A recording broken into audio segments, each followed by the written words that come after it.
here. What's up guys, it's Tom. I haven't posted a video pretty much all summer. We've been super busy here in the store, but I do have something really fun to show today. We are one of the few shops in the country that get our hands on a brand new Grandfather G40. This is the newest model. It hasn't been released yet. You'll expect this to be available mid to late October in the US. Other parts of the world, it's gonna be a little bit earlier than that. G40, new Grainfather. 40 refers to the liter size, so this guy is 10 liters larger than the G30. And we're gonna look at the G30 a little bit, but I've got this box here. It just showed up. I already broke a rule by lifting this by myself, but we're gonna pull this apart. I'm gonna show you everything that comes inside of it. We're gonna put it together. We're gonna look at the parts real quick, and we're gonna talk about the differences between our new guy here and the G30 that's just behind me. First thing on top, we have our, ooh, this is a big lid. It's gotta be like 16 inches. 16-inch glass lid right here. I'm gonna put it down, and then packaging. There comes with a cover. Here, this is a really big box. Okay. Parts of some sort. Let's put that down for right now. Got some more parts there. Got a power cord. We've got, don't know, we'll find out. This is definitely the hook for the grain basket. This is really sturdy. Design definitely a little bit different. You can see here, it's got a nice midsection, put a hook on it. Being a bigger Grainfather, you might want to get a pulley, or consider that at least, to make your life a little easier, especially if you're doing a larger batch in here. And that's one of the really neat things about this guy, is that you probably have seen the G30. That's the standard Grainfather that everybody knows and loves. The past few years, they released the G70 for 10-gallon batches all the time. This one is meant to be kind of in the middle, where if you want to do a really strong 5-gallon batch of beer, you can. You have the space for all of that. Or if you want to do a 10-gallon beer that maybe is not super strong, you can do that. This unit is capable of holding about 26 pounds of grain in total. Let me get rid of all this cardboard, and we'll talk some more about it. It is a heavy boy, that's for sure. But that's it. Get out of here. Pull the cover off. Wish I could have done that like a magician or something. Wow. Ugh, sturdy guy. Top here, we have our counterflow chiller. Some more cardboard inserts inside there. Cool. Put that aside.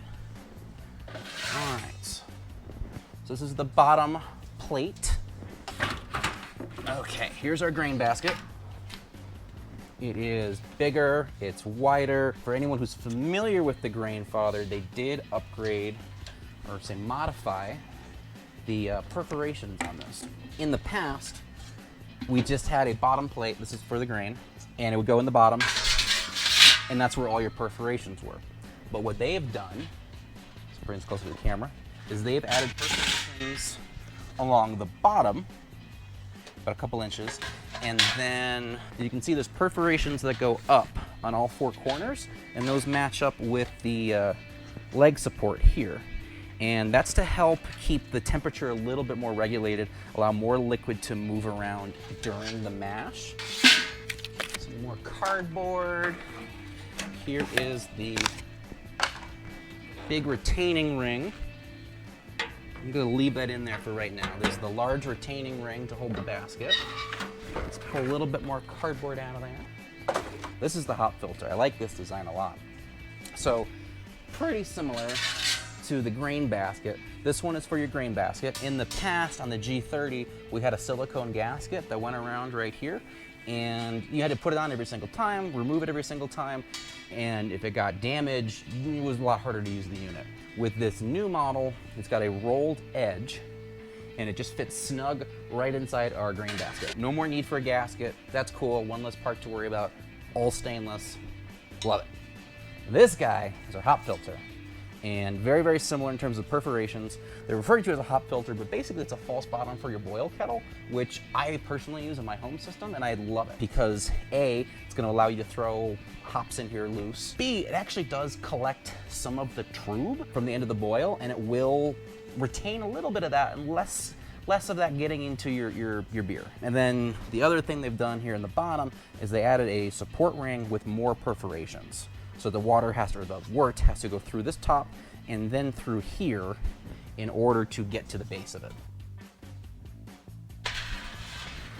Down for a second, and let's look at this guy. We have our recirculation port, and in the past, on the G40, you'll see here, the pump's on the outside, and then the arm comes up, comes to here, and that swivels over. You've got a couple different pieces. On the new model here, it goes right into the side here.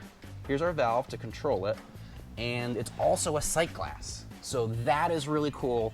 Built-in sight glass right here, and you can actually change depending on if you are using US or metric units, if you loosen this up, you can rotate the internal piece here and to push forward whatever unit you want to measure in. So if you'd like to measure in liters, you can loosen this, rotate it a little bit, and now you've got your liter mark. Handles are very sturdy, multiple tack welds all around here, real big and sturdy. That's nice. All of the components are on the base here, and then let's take it up and look on the inside.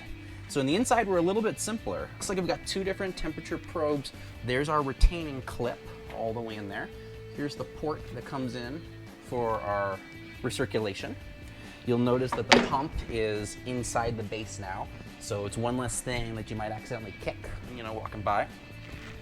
And then on the back here, power port and switch. We'll turn that off just because. And then, so biggest difference right there. This is a 240 watt unit, where in the past we were, using 110.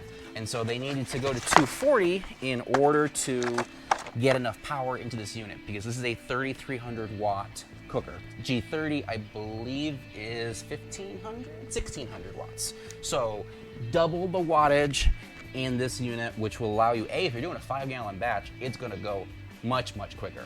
But that also gives you enough power to do a 10-gallon batch. Here's our control unit. That just plops right in there. It's got a magnet and a couple little holders. That feels really nice, actually. And then here's our hookup. So now that's hooked up. What else came with our Grainfather? Let's see. And what's in here? In here, okay. A few more little components for the chilling and for the recirculation. So this little guy is going to pop into this port on the inside here. So when you're recirculating, now you can come to this connection, and you can go right on to hook up to the chiller when you need to, or simply lay this on top of your mash bed as you're during the mash recirculating. There isn't a top plate on this unit. That's one small difference. Sink adapter, water hookups for the chiller, so a couple pieces for that. Beautiful, absolutely stunning unit. It's so sturdy. I love the design. It's got a little bit more, is it double walled? I don't believe it's double walled here, but it is really, really sturdy. It's super easy to clean. I feel like there's a lot less moving parts with this, as we don't really have a mash pipe in the same way that we did before. So in the older unit, there's the pipe that would come up and the wort would come and go to the top, whereas with this one, the pump is literally directly in the base, and then the drain is right in the center. So that's a cool upgrade, because the liquid is all gonna go straight down, hit the pump, and then come back up. Then you can recirculate over the top, or when you're going out through your chiller. I'm going to be getting my hands on this guy and trying it out later this week. We're gonna be doing, I wanna do a 10-gallon batch. I wanna see how much this can really handle. Kinda wanna put it through the ringer. I've also been wanting to try out this new yeast from Omega called Cosmic Glow. It's a really interesting yeast that does some biotransformation with thiols, the hop flavor compounds you associate with New Zealand hops, like Nelson Sauvin and Motueka, Rawaka, stuff like that. So Cosmic Glow has this really interesting thing where it can take some of these compounds, especially when you mash hop, and then convert them into newer components. So I'm gonna do a side-by-side. I think a 10-gallon batch where I do 1/2 as their standard, then 1/2 as the Cosmic Glow. It's their British 5, their hazy yeast. That'll be really cool. I'm gonna put this through the ringer, and we'll do like a bunch of things at once with that. But I wanted to give you guys a preview of what's to come. These are not available yet, but as soon as they are, we'll have them, and obviously we'll update you on that, and just kind of let you get a first-hand look at this. So we're really excited that Bevy and BSG kind of partnered with us a little bit on this. They gave us this unit to try out, been super generous, been talking with us and showing us all the new features, and I'm so excited to be bringing this to you. Hopefully we can do some classes with these guys in the future and just to play around with it a lot. But first impressions, incredibly solid, gorgeous. It's so nicely polished. I love the mash basket upgrade. I love how sturdy everything is in here. I love this new bottom hop design that just hop filter. I think that's a really cool feature. I love the ring on the bottom here. It's gonna make brewing with large amounts of hops so much easier and keep your beer nice and clear. I love that they kind of reduced the gaskets and reduced some of the replacing parts. Not that there's a ton of parts to replace on a G30, but there's lots of little things that if you're in the middle of brewing and suddenly it goes on you, maybe you gotta wait until you get into the spare part. So this to me feels like less moving parts, sturdier, more stainless, very rugged. Love the 240 option. That might be a little tricky for some people because now you need to get a 240 outlet. Most people have one in your laundry room, in your garage, or just have an electrician install one for you. It'll be worth it. Then you'll be saving yourself time, you'll be brewing more beer, and saving time. Saving time is worth money. Time is money, for sure, especially when it comes to home brewing. So awesome. Thanks for watching, everybody. I'll get back to you in a few days when we start actually using this. We'll do a whole walkthrough there, and we'll talk about that beer too. So y'all have a good day.